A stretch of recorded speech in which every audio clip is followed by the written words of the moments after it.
So yesterday was the day for by-elections in 24 selected regions in Kenya, and the hotly contested places include Mbeere, North Nyanza, and as well as part of Western Kenya that include Malava, Kakamega, as well as Trans Nzoia.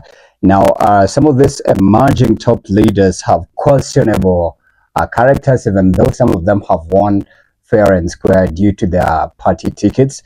And it turns out that 27-year-old Boyd Were, son of slain Member of Parliament Bondo, won the Kasipul seat with 16,819 votes via ODM ticket.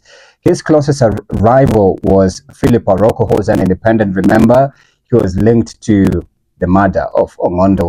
So still, he was actually quickly cleared by the courts to proceed. He's a businessman. But also, I saw Boyd Were winning just because he was vouched for a lot by the ODM brigade, from, Edwin Sifuna to Gladys Wanga, who has vehemently mentioned his name. So he's the son, remember, of, Were.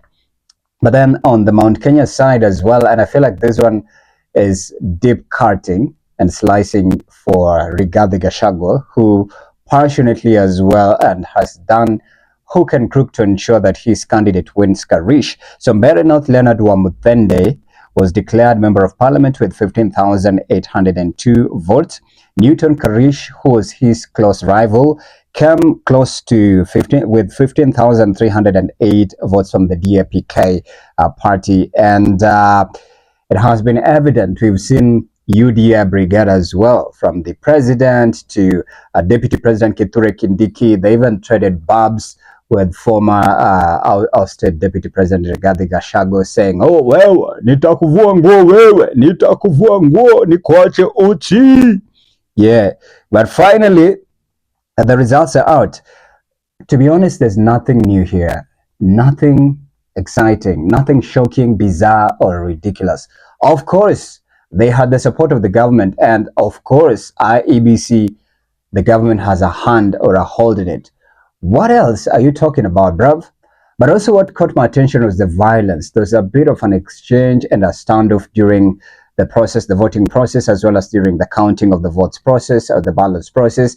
And I think that already shows you that the division in between is something that's being spearheaded by forces on ground, as well as because initially, before even the by-elections kicked off, Rigathi Gachagua did a presser and said there's policemen that were disguised as civilians that had been disbursed by the government. And when Kipchumba Murkomen was asked on the same, he said they were to ensure that there's law and order. But then that was before that, it was coupled with shelving or withdrawal of security for those that have been vocal, including BC Senator Boni Halwale. We saw Trans Nzoia Governor George Natembeya. His security was withdrawn. Things turned chaotic and violent, and there's been just, from shootings to almost, a close shave. Remember, George Natembeya at some point, his team was literally ambushed by goons, hired goons that were possibly said to have been hired by, Gava. So a lot of chaotic stuff that none of us would love or would want to be a part of. But now that they've won, good for them. I saw Senator Cherargei uploading, say, I upload all the UDA and ODM brigades for winning. Nothing new, nothing interesting. In fact, the turnout was really low. Nobody's interested in it. I just wonder, because recently there was a stat that said most Gen Zs don't even want to come out and vote because they feel like the vote will not count.